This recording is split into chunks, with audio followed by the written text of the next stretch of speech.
Thank you Lord. നമ്മളൊരു കാര്യം thank you Lord. വീണ്ടും ഞാൻ തുടങ്ങട്ടെ. അപ്പം ദൈവം നമുക്ക് ഈ ഒരു അവസരം നൽകി തന്നു.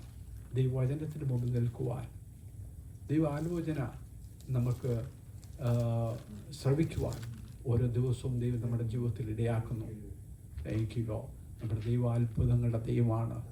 നമ്മുടെ ദൈവം സർവശക്തനായ ദൈവമാണ്. Thank you Lord. ഒരു വാക്യം വായിക്കുവാനായിട്ട് ഞാൻ ആഗ്രഹിക്കുന്നു. നമുക്ക് വരെയായിട്ട് പ്രത്യേകിച്ച് ഒന്നും തന്നെ പറയുവാനായിട്ട് ആഗ്രഹിക്കും. കഴിഞ്ഞ ആഴ്ച എന്നെ ഇടപെട്ടതായ ഒരു വാക്യം, താങ്ക് യു ലോർഡ്. അത് കഴിഞ്ഞ ഞായറാഴ്ച തന്നെ എന്നോട് ഇടപെട്ടതായ ദൈവവചനമാണ്. ജോഷുവയുടെ പുസ്തകം 6-ാം അധ്യായത്തിൻ്റെ 1-ാം വാക്യം, 1, 2, 3 വാക്യം. ജോഷുവയുടെ പുസ്തകം 6-ാം അധ്യായത്തിൽ ഞാൻ വായിക്കുക. എന്നാൽ യെരിഹോവിനെ ഇസ്രായേൽ മക്കളുടെ നിമിത്തം അടച്ചു ഉറപ്പാക്കിയിരുന്നു. ആരും പുറത്തിറങ്ങിയില്ല, അകത്ത് കയറിയതുമില്ല. യഹോവ യോശുവയോട് കൽപ്പിച്ചത്, ഞാൻ യെരിഹോവിനെയും അതിൻ്റെ രാജാവിനെയും യുദ്ധവീരന്മാരെയും നിന്റെ കയ്യിൽ ഏൽപ്പിച്ചിരിക്കുന്നു. നിങ്ങൾ യോദ്ധാക്കളായ എല്ലാവരും ഒരു വട്ടം പട്ടണത്തെ ചുറ്റി നടക്കണം. ഇങ്ങനെ 6 ദിവസം ചെയ്യണം. അതിനകത്ത് ഒരു കാര്യം നമ്മൾ മനസ്സിലാക്കുക. യഹോവയുടെ വചനം അല്ലെങ്കിൽ ദൈവത്തിൻ്റെ വാഗ്ദത്തം ആരുള്ളതായിരുന്നു? ഇസ്രായേൽ മക്കളുള്ളതായ ദൈവത്തിൻ്റെ വചനം. എന്താണ് അവിടെ പറഞ്ഞിരിക്കുന്നത്? അപ്പോൾ പറഞ്ഞിരിക്കുന്ന ദൈവം വാഗ്ദത്ത ദേശം അല്ലെങ്കിൽ ഈ പർട്ടിക്കുലറായിട്ടുള്ള ഈ പ്ലേസ് അല്ലെങ്കിൽ ഈ ജെറിക്കോ പട്ടണം ദൈവം ഇസ്രായേൽ മക്കൾക്ക് കൊടുത്തിരിക്കുന്നു, തന്നിരിക്കുന്നു. അപ്പം തന്നിരിക്കുന്നു എന്ന് നമ്മൾ പറയുമ്പോൾ അപ്പം പിന്നീട് അവിടെ എന്താണ് സംഭവിക്കുന്നത്? എന്താ അവിടെ നടക്കുന്നത്? അവിടെ നടക്കുന്നത് ഈ വാഗ്ദത്ത ദേശം, വാഗ്ദത്തം അവിടെയുണ്ട്. എന്നാൽ ഈ അതിനുശേഷം അവരുടെ ജീവിതത്തിൽ അല്ലെങ്കിൽ ഇസ്രായേൽ മക്കൾക്ക് എവിടെ വെച്ചായി വാഗ്ദത്തമൊക്കെ ലഭിക്കുന്നത്? ഈ ഫറവോന്റെ അല്ലെങ്കിൽ മിസ്രൈമിലായിരുന്ന സമയത്ത് തന്നെ ഈ വാഗ്ദത്തമൊക്കെ ദൈവം കൊടുത്തതിന് ശേഷം പിന്നീട് പല രീതിയിലുള്ളതായ ആ തടസ്സങ്ങളൊക്കെ അവരുടെ ജീവിതത്തിലേക്ക് കടന്നു വരുന്നു. ആ കടന്നു വരുന്ന സമയത്ത്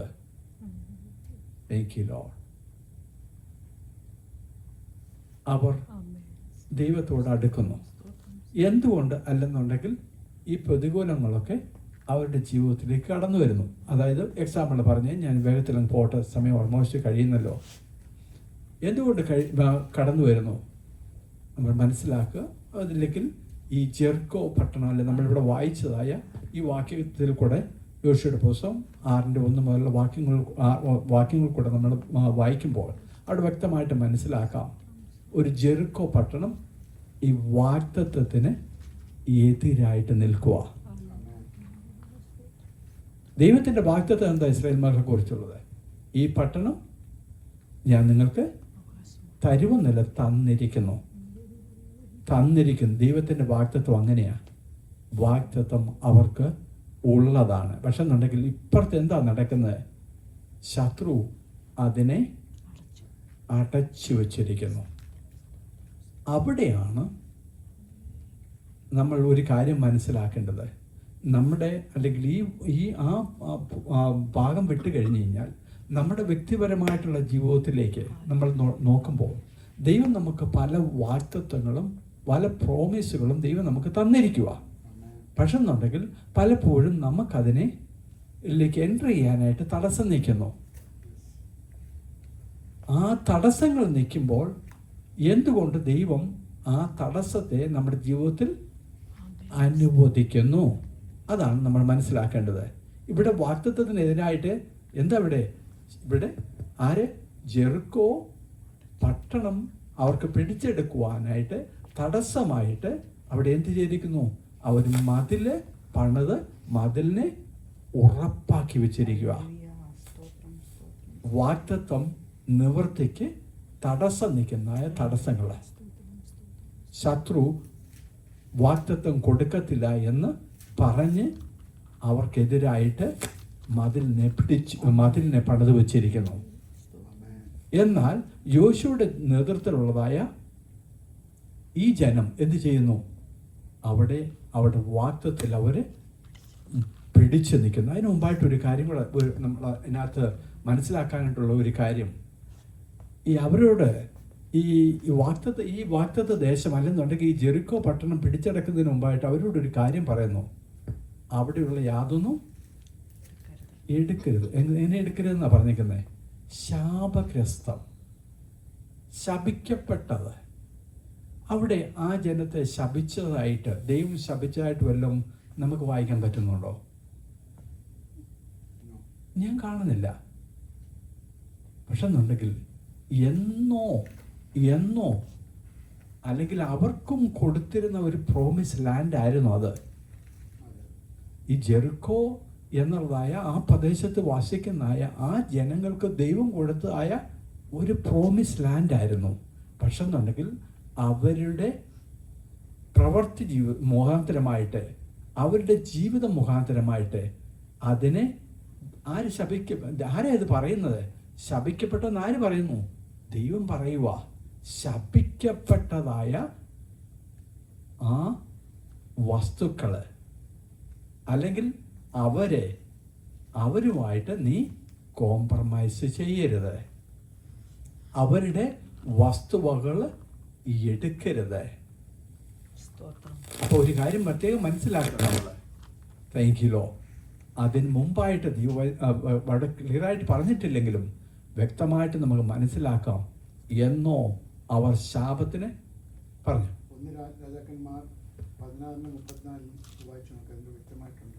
ശപിക്കപ്പെട്ടെന്ന് ഒന്ന് വായി. 1 രാജ 16:34. അവന്റെ കാലത്ത് ബഥേല്യനായ ഹീയേൽ യെരീഹോ പണിതു. യഹോവ നൂന്റെ മകനായ യോശുവ മുഖാന്തരം അരുളി ചെയ്ത വചനപ്രകാരം അതിന്റെ അടിസ്ഥാനം ഇട്ടപ്പോൾ അവന് അബീറാം എന്ന മൂത്ത മകനും അതിന്റെ പടിവാതിൽ വെച്ചപ്പോൾ യേശുബു എന്ന ഇളയ മകനും നഷ്ടം വന്നു. ഇവിടെ പറയുന്നുണ്ട്, ആര് പണിയുന്നോ അവർക്ക് നാശം സംഭവിക്കുമെന്ന് വചനത്തിൽ പറയുന്നുണ്ട്. യെസ്. അപ്പോൾ അതിനെക്കുറിച്ച് വ്യക്തമായിട്ട് നമുക്കറിയാം. അവിടെ ശപിക്കപ്പെട്ടതായ ഓക്കെ. അപ്പോൾ ശപിക്കപ്പെട്ടതായ ഒരു സ്ഥലവും ശപിക്കപ്പെട്ടതായ വസ്തുവും. അപ്പം അതുകൊണ്ട് എന്ത് പറയുന്നു? പക്ഷേങ്കിൽ അതിനുശേഷം ഇസ്രായേൽ മക്കൾ കടന്നു ചെന്ന് കഴിഞ്ഞപ്പോഴത്തേക്ക് അവർക്ക് ബിൽഡ് ചെയ്യാനും അവർക്ക് ഉപയോഗിക്കാനും എല്ലാം ദൈവം അവിടെ റൈറ്റ് കൊടുത്തു. എന്നാൽ അപ്പുറത്ത് ശപിക്കപ്പെട്ടതായി ദൈവവചനം പറയുന്നു. ഓക്കെ, ഇനി അതല്ല നമ്മുടെ സബ്ജക്റ്റ്. Thank you law. അവിടെ പിന്നെ അവരെന്ത് ചെയ്യുന്നു? അപ്പോൾ ഇവർക്കെതിരായിട്ട് ഈ കോട്ടകൾ പണിതിരിക്കുന്നു. ഈ കോട്ട പണിതിരിക്കുമ്പോഴത്തേക്ക് ഇവരെന്ത് ചെയ്തു? ഇവര് ദൈവത്തോട് നീ അടുക്കണം. ശത്രു അല്ലെങ്കിൽ നിനക്കെതിരായിട്ട്, നിന്റെ പ്രോമിസിനെതിരായിട്ട് ശത്രു കോട്ട കെട്ടിയിരിക്കുമ്പോൾ ഒരു ദൈവവേദന എന്ത് മനസ്സിലാക്കണം? എനിക്കുള്ളത് എനിക്ക് ലഭിക്കണം. അതെന്തുകൊണ്ട് അവരുടെ ജീവിതത്തിൽ ദൈവം അനുവദിച്ചു? അവരുടെ ജീവിതത്തിൽ ദൈവം അനുവദിച്ചത് പ്രോമിസ് ലാൻഡ് അവർക്ക് കൈവശമാക്കുമ്പോൾ അവരും അവരുടെ കുഞ്ഞുങ്ങളും മനസ്സിലാക്കണം, എങ്കിലോ എങ്ങനെ ഞങ്ങൾ ദൈവത്തെ ആരാധിച്ച് ദൈവമായിട്ടുള്ള കമ്മ്യൂണിക്കേഷനിൽ കൂടെ അല്ലെ ദൈവമായിട്ടുള്ള ബന്ധത്തിൽ കൂടെ ദൈവമായിട്ട് ഞങ്ങൾ ചേർന്ന് നിന്നതുകൊണ്ട് ദൈവം ഞങ്ങൾക്ക് ഈ പ്രോമിസ് ലാൻഡ് തന്നു. അല്ലെന്നുണ്ടെങ്കിൽ ഈസി ആയിട്ട് അവർ കയറി പോവുകയാണെന്നുണ്ടെങ്കിൽ അവർ ദൈവത്തെ മഹത്വം കൊടുക്കാതെ വരും. അവർ ദൈവത്തിന് മഹത്വം കൊടുക്കാൻ വേണ്ടി നമ്മുടെ ജീവിതത്തിലും ദൈവത്തിന് മഹത്വം കൊടുക്കേണ്ടതിന് വേണ്ടി അല്ലെങ്കിൽ ദൈവത്തെ കൂടുതലായിട്ട് അറിയേണ്ടതിന് വേണ്ടി വാഗ്ദത്തം നമ്മൾക്ക് ഉള്ളതാണെങ്കിൽ ചിലപ്പോൾ ചില ഒരു ബ്രാക്കറ്റ് പീരീഡ് നമ്മുടെ മുമ്പിൽ വയ്ക്കുന്നു. ആ ബ്രാക്കറ്റ് പീരീഡിൽ നമ്മൾ എന്ത് ചെയ്യണം? നമ്മൾ ദൈവത്തോട് അടുത്ത് ചെന്നിട്ട് എൻ്റെ ദൈവം എനിക്ക് നൽകിയിരിക്കുന്നതാണ്, എൻ്റെ ദൈവത്തിൻ്റെ വാഗ്ദത്തം എന്നോട് ഉള്ളതാണെന്ന് നമ്മൾ അറിയേണ്ടതിന് ദൈവം ആ ഒരു ബ്രാക്കറ്റ് പീരീഡ് അവിടെ വെച്ചിരിക്കുന്നു. വാഗ്ദത്തം നമുക്ക് കിട്ടുക തന്നെ ചെയ്യും. എങ്കിലോ എന്നാൽ ഇവിടെ ഒരു കാര്യം നമുക്ക് വ്യക്തമായിട്ട് മനസ്സിലാക്കുന്നു. രാവിലെ ഞാൻ വീണ്ടും അത് വായിച്ചു കഴിഞ്ഞപ്പോഴത്തേക്ക് അവിടെ എന്താ ചെയ്യുന്നത്? ഈ യോശുവ ആലോചനക്കാരെന്ത് ചെയ്യുന്നു? ആരാ ഏറ്റവും മുന്നിൽ പോകുന്നത്?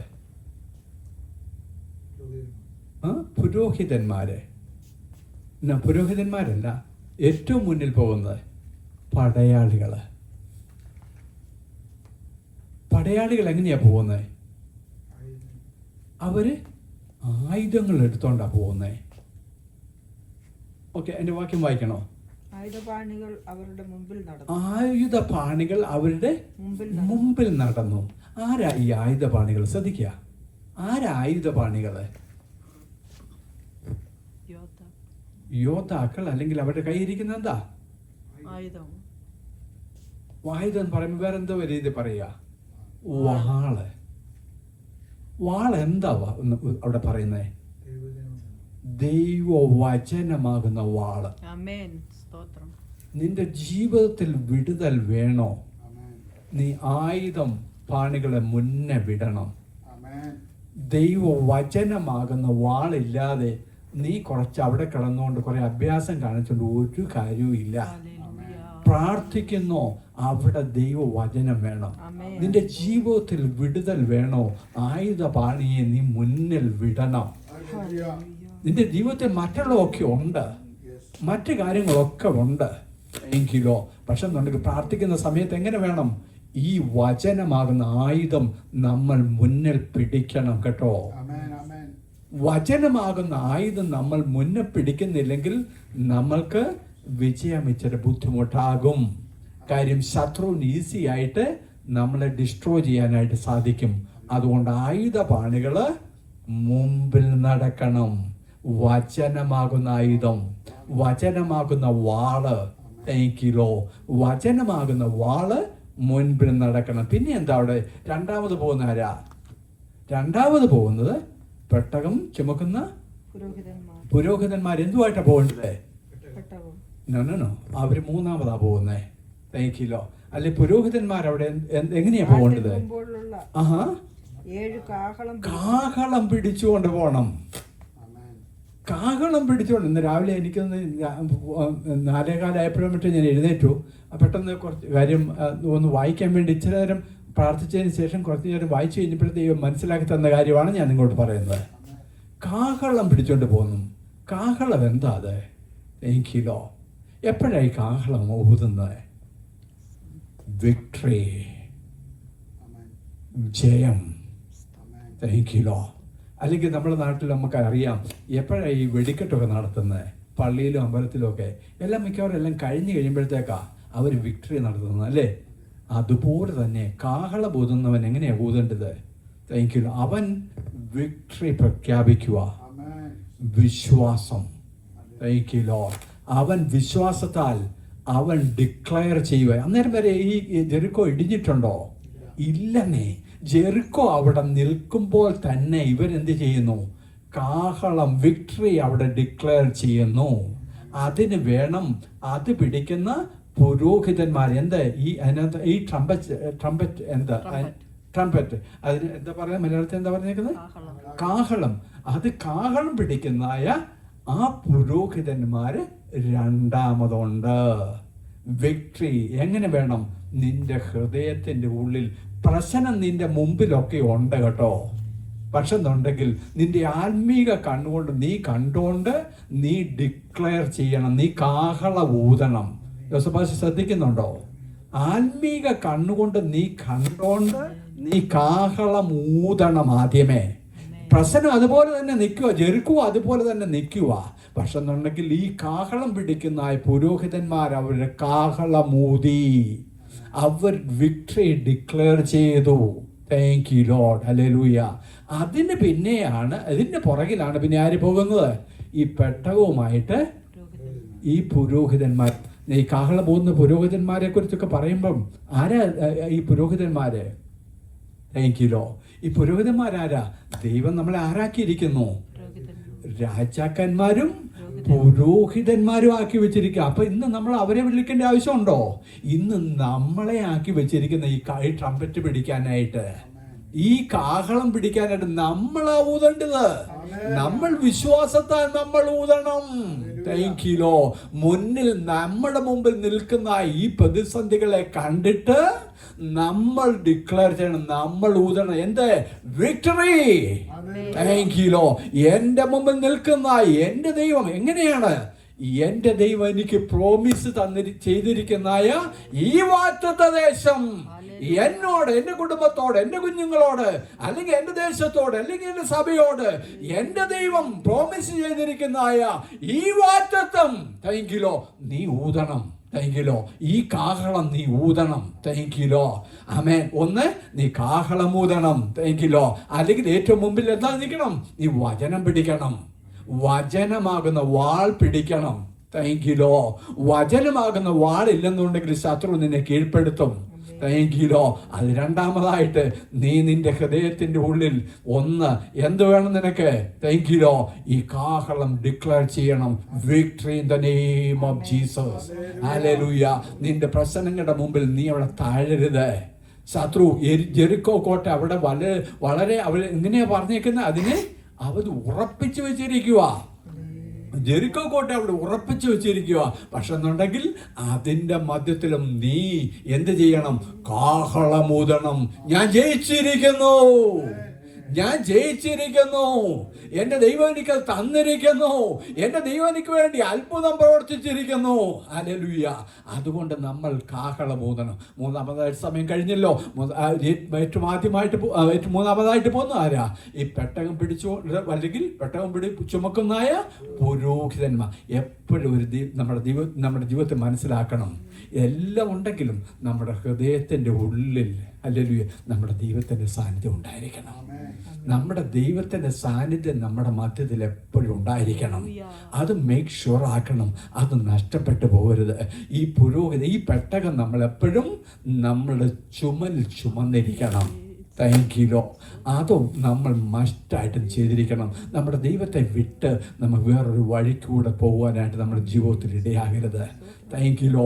ഞാൻ ഒരിക്കലും എനിക്ക് എൻ്റെ ചിന്തയിൽ പോലും ഞാൻ കേട്ടിട്ടില്ലാത്ത പോലും ആയിട്ടുള്ളതായ കാര്യങ്ങളാണ് ഇന്ന് രാവിലെ ഞാനിപ്പോൾ ദൈവം എനിക്ക് മനസ്സിലാക്കി തന്നതായ ഈ കാര്യങ്ങൾ ഞാൻ നിങ്ങളോട് പറയുവാനായിട്ട് ഇടയായി തീർന്നത്. താങ്കിലോ.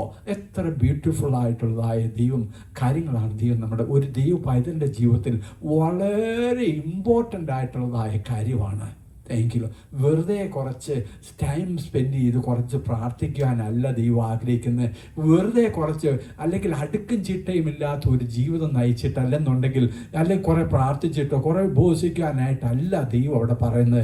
അവിടെ ഒരു ദൈവം പറയുന്നുണ്ട് എങ്ങനെ ഈ ജെറിക്കോയുടെ മുമ്പിൽ നീ എങ്ങനെ പോകണം, നീ അഭിമുഖീകരിക്കുന്ന ആ വിഷയങ്ങളുടെ മുഖത്ത് നീ എങ്ങനെ പ്രാർത്ഥിക്കണം, നിന്റെ വാഗ്ദത്ത നിവർത്തിക്കെതിരായിട്ട് നിൽക്കുന്നതായ ആ പ്രതിസന്ധിയുടെ മുമ്പിൽ നീ എങ്ങനെ ഏത് രീതിയിൽ നീ മുന്നോട്ട് പോകണം. ഒരു ദൈവം ഇതിനോട് പ്രത്യേകം അവിടെ ഹൈലൈറ്റ് ചെയ്ത് പറയുവാണ്. എന്ത്? നീ ആദ്യമേ വേണം വചനം നീ എടുക്കണം. എങ്കിലോ വചനമാകുന്ന അല്ലെങ്കിൽ വാളെടുത്തുകൊണ്ട് വേണം ആര് പോകണം? ഈ യോദ്ധാക്കൾ നിന്റെ മുമ്പിൽ നിൽക്കണം. ദൈവവചനം. രണ്ടാമതെന്ത് വേണം? താങ്കിലോ ഈ കാഹളം മുതിർന്നായ ഈ പുരോഹിതന്മാർ നിന്റെ കൂട്ടം നിൽക്കണം. താങ്കിലോ. എങ്ങനെ? നമ്മൾക്ക് ഡിക്ലെയർ ചെയ്യണം. കാണാത്തതിനെ കണ്ടുകൊണ്ട് നീ ഡിക്ലെയർ ചെയ്യണം. കാണാത്ത നിന്റെ കണ്ണിന് മുമ്പിൽ നീ കാണുന്നില്ല, എന്നാൽ വിശ്വാസത്തോടുകൂടി നീ ഡിക്ലെയർ ചെയ്യണം. വിശ്വാസത്തോടുകൂടി നീ കാഹളം ഊതുമ്പോഴാണ് ഈ ജെറിക്കോ കോട്ട നിന്റെ മുമ്പിൽ വീഴുന്നത്. അതിനു മുമ്പായിട്ട് ഏറ്റവും പുറകിലായിട്ട് പോകുന്ന ഈ വിശ്വാസമാകുന്ന പെട്ടകം. താങ്കിലോ. ദൈവത്തിൻ്റെ സാന്നിധ്യം എപ്പോഴും നമ്മുടെ ഹൃദയത്തിൻ്റെ ഉള്ളിൽ നമ്മൾ സംഗ്രഹിച്ച് വെച്ചോണം. താങ്കിലോ. അപ്പോൾ ഈ ദൈവത്തിൻ്റെ സാന്നിധ്യം നമ്മുടെ പ്രതിസന്ധികളുടെ മുമ്പിൽ വാഗ്ദത്തത്തിന്റെ മുമ്പിൽ തടസ്സം നിൽക്കുന്ന എല്ലാ തടസ്സങ്ങളെയും വെട്ടിമാറ്റുവാൻ വചനമെന്ന വാളും താങ്കിലോ. വീണ്ടും ഞാൻ ഒന്നുകൂടി എടുത്തു പറയട്ടെ. താങ്കിലോ. ഹല്ലേലൂയ. ഈ ട്രംപറ്റ് ഹല്ലേലൂയ ഈ കാഹളം നീ ഊതിയിരിക്കണം.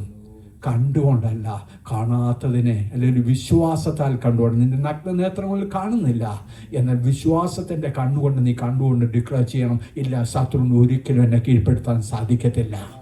എൻ്റെ ദൈവത്തിൻ്റെ വാഗ്ദത്തത്തിന് നിറവേറുക തന്നെ ചെയ്യും. ഞാൻ പിടിച്ചെടുക്കും. അങ്ങനെ എന്ത് സംഭവിച്ചവിടെ? അപ്രകാരം അവർ മുന്നോട്ട് നീങ്ങിക്കഴിഞ്ഞപ്പോൾ ഹല്ലേലൂയ, അപ്രകാരം അവർ കാഹളം ഊതിയപ്പോൾ ഹല്ലേലൂയ, അപ്രകാരം ആ യോദ്ധാക്കൾ മുന്നോട്ട് നീങ്ങിക്കഴിഞ്ഞപ്പോൾ എന്ത് നടന്നവിടെ? ഹല്ലേലൂയ. ജെറിക്കോവും കോട്ട തകർന്നു. ജെറിക്കോ കോട്ട തകർന്നു. അവരുടെ ജീവിതത്തിൽ ദൈവം ആ വാഗ്ദത്തം അവിടെ ഫുൾഫില്ലായി. നമ്മുടെ ജീവിതത്തിലുള്ളതായ വാഗ്ദത്തങ്ങൾ, ദൈവം നൽകിയിരിക്കുന്ന വാഗ്ദത്തങ്ങൾ ഫുൾഫിൽ ആകണമെന്നുണ്ടെങ്കിൽ യെസ് അല്ലെങ്കിൽ ഈ ചട്ടവും ക്രമങ്ങളും എല്ലാം നമ്മുടെ ജീവിതത്തിൽ ഉണ്ടായിരിക്കണം. ഞാനിവിടെ നിർത്തട്ടെ. ഈ വചനങ്ങൾ ആദ്യം നമ്മളെ അനുഗ്രഹിക്കും.